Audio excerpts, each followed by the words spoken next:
제프리 노먼은 스포츠 저널리스트로서 늘 모험을 갈망해 왔다. 그는 50살 생일에 매우 위험한 모험에 나선다. 해발 4,200m의 그랜드 티턴을 오르는 것. 중년의 나이에 이 모험을 감행할 힘을 모으던 중 15살 난 딸 브룩이 아버지의 원정에 동참하겠다고 나선다.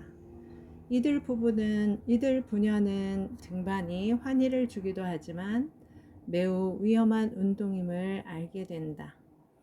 팀워크와 신뢰가 이렇게 귀하게 느껴진 적이 없었다.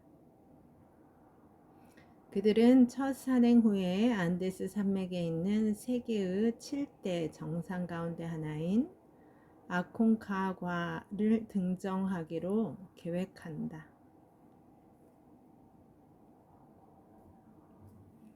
노먼은 등정의 모험을 통해서 용기와 신뢰에 대한 새로운 사실들을 깨닫게 되며 아버지와 딸의 특별한 관계에 대해서도 많은 생각을 하게 된다.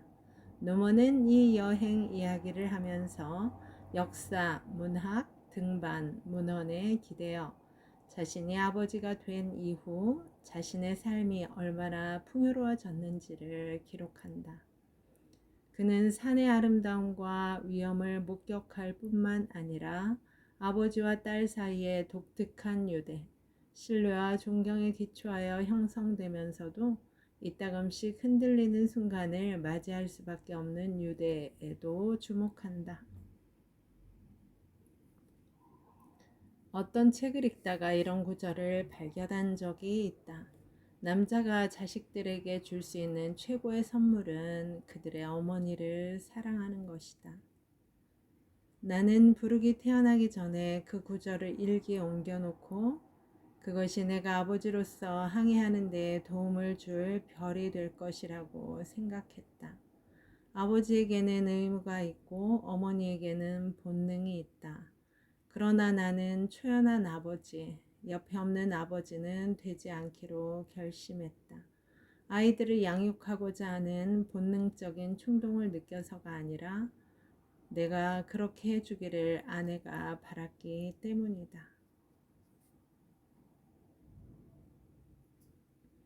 나는 최선을 다해보기로 했다. 비록 내 본능이 요구하는 일은 아니라고 해도 아버지로서 관여를 하려고 노력했다. 나는 그렇게 해보기로 했고 운이 좋으면 진심으로 그것을 좋아하게 될지도 모른다고 생각했다. 꾸며내면 진짜가 된다는 낡은 전술을 이용한 셈이다. 그래서 나는 부르기 태어나면서 기저귀 가는 법을 배웠다.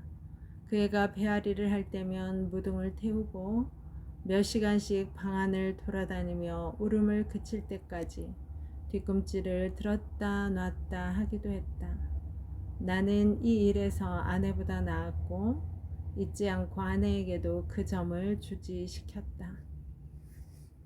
뒤에가 젖을 뗄 무렵에는 이유식 만드는 법을 배워서 먹을 것을 주기도 했는데 이것은 기저귀를 가는 것보다 힘들 때도 있었다. 내가 좋아하는 일은 밤에 잠자기 전에 아이들을 목욕시키고 고운 머리카락을 말려준 다음 부드러운 빗으로 빗겨주는 것이었다.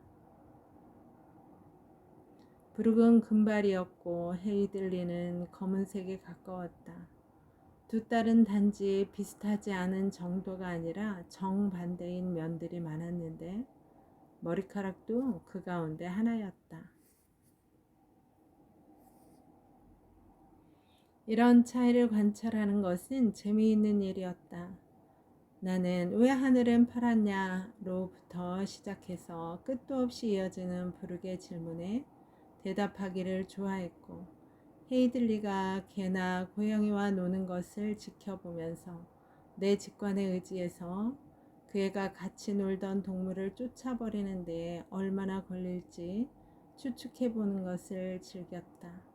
시간이 지나면서 나는 단순한 의무감에서가 아니라 진심으로 딸들과 시간을 보낼 기회를 찾는 일이 잦아졌다는 것을 깨닫게 되었다. 나도 모르는 사이에 상당히 훌륭하게 자식들을 양육하는 아버지가 되었던 것이다. 그러나 내가 잘나서 그런 것이 아니다. 이 문제에 대해서 요즘 유행하는 연구에 따르면 당연히 그렇게 될 수밖에 없는 일이기 때문이다. 아버지 한 사람이 교장 100명보다 낫다. 귀앓이, 대소변 가리기, 밤에 우는 것 등이 힘들기는 하지만 그래도 갓난아기 때가 쉬운 편이다. 그때는 잘 모르지만 조금 커도 학교에 가기 전까지는 텔레비전에게만 지지 않으면 아이의 애정과 관심을 얻는 데 심각한 경쟁자는 없다. 아이들의 눈으로 볼 때 아버지는 무오류 또는 그것에 가까운 존재로 보인다. 그러나 아이들이 스쿨버스를 타는 첫날 이런 상황은 변해버린다. 그러나 바깥 세계의 영향과 큰 투쟁을 시작하기 전에 아직 아기 때라고 하더라도 먼저 결정을 내려야 할 것이 몇 가지 있다. 물론 여기저기에서 공짜로 조언을 얻을 수는 있다. 그녀는 나와 만나기 전에 능력이 많은 독립적인 여자였다. 그 점은 근본적으로 변하지 않았다. 그녀는 포브스지의 최초의 여기자들 가운데 한 사람이었으며 많은 광고 필름을 제작, 감독했고 전문 사진 작가로 일했으며 뉴욕의 시각매체 회사에서 일하기도 했다. 그 외에도 많은 일을 했다. 이제 마샤는 자신의 선택에 의해서 두 딸의 상근 어머니가 되기로 했다. 내 두 딸이 커서 되고 싶은 사람의 모델이 필요하다면 그들에게는 마샤가 있었다. 이렇게 되어야 마땅한 것이고 또 이것이 내가 원하는 것이기도 했다. 마샤는 딸들을 기르는데 온 정성을 쏟았다. 놀이 그룹을 조직하고 스키를 가르치고 주일학교에서 가르치고 연극과 연주회를 찾아내고 버몬트에서는 볼 수 없는 것을 보여주기 위해서 때로는 수백 킬로미터씩 차를 몰고 가기도 했다.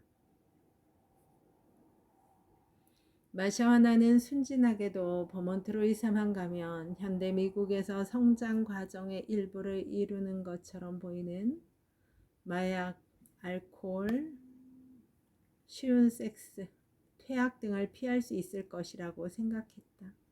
그러나 우리는 우리의 순진함을 곧 깨닫게 되었다. 우리가 버몬트에 자리를 잡은 지 얼마 되지 않아 도시에서 한 고등학생이 파티에서 나오다가 도로에 누웠는데 다른 학생이 차를 몰고 가다가 멈추지 않는 바람에 치여 죽는 사고가 발생했다. 사고를 낸 학생은 나중에 경찰서에서 사슴을 친 줄 알았다고 말했다. 그 파티에 대한 이야기 그리고 또 다른 이야기들을 들어보니 시골로 이사 오는 것이 답은 아니라는 사실이 분명해졌다. 도망칠 수는 있지만 숨을 수는 없다. 내가 생일 때 뭘 하려는지 알아? 어느 날 밤 저녁 식사 때 내가 말했다. 뭔데요? 아내 마샤가 물었다. 산에 올라갈 거야. 나는 처음으로 내 계획을 입 밖에 꺼냈다. 정해놓은 산이라도 있어요? 그랜드 티턴이야. 와이오밍에 있는 것. 나도 가고 싶어요. 부르기 말했다. 그 애는 15살이었고 기숙사 학교에서 살다가 며칠 집에 다니러 온 길이었다. 나는 고개를 저었다. 왜 안 돼요? 사실 마땅한 대답이 없었다. 딱히 그 애라서 안 된다는 것은 아니었다. 나는 누구도 따라오기를 바라지 않았던 것이다. 나는 공황에 빠지지도 않았고 어떤 견딜 수 없는 공포를 느끼지도 않았다. 조금 전까지 바위와 연결되어 있다가 다음 순간에 상황이 바뀌었다. 난 추락하고 있었다. 여전히 두 손과 두 발을 허우적대며 뭔가 잡을 만한 것을 찾고 있었다. 그러나 추락하고 있었다. 어쩔 도리가 없었다. 조금 전까지 바위에부터 천천히 올라가고 있었는데 이제 빠르게 아래로 내려가고 있었다. 목소리가 진지했다. 아이가 아니라 동등한 존재로 대접해주기를 바랄 때 내는 목소리였다. 이게 정말 좋다는 말씀을 드리고 싶었어요. 나도 마찬가지다. 그래서 어쨌든 저를 여기 데려와 주셔서 다시 한번 감사드려요. 나는 고개를 끄덕였다. 나는 그것이 어른이 할 만한 말이라고 생각했다.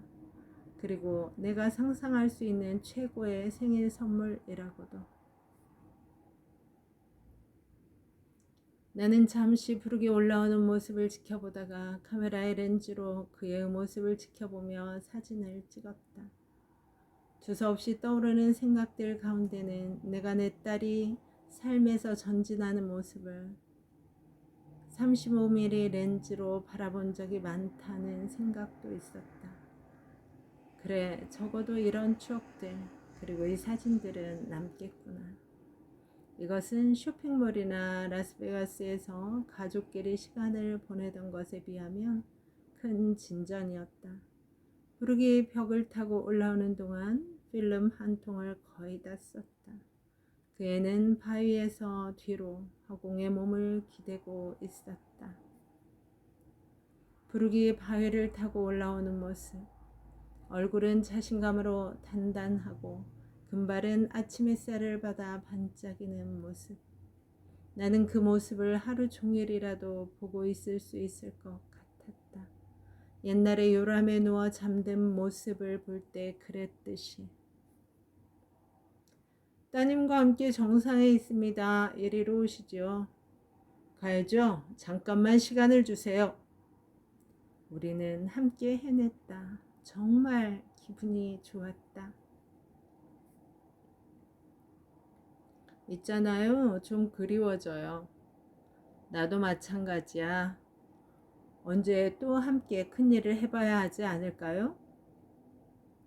못할 이유가 없지. 딱 하나만 더 해보자꾸나. 하지만 빨리 하자. 내가 너무 바빠지기 전에, 그리고 내가 너무 늙기 전에. 딸, 그리고 함께 오르는 산. 여러분, 오늘도 좋은 날입니다. 오늘 하루 잘 살아내느라 수고 많았습니다. 힘내세요. 다음에 또 만나요. 감사합니다.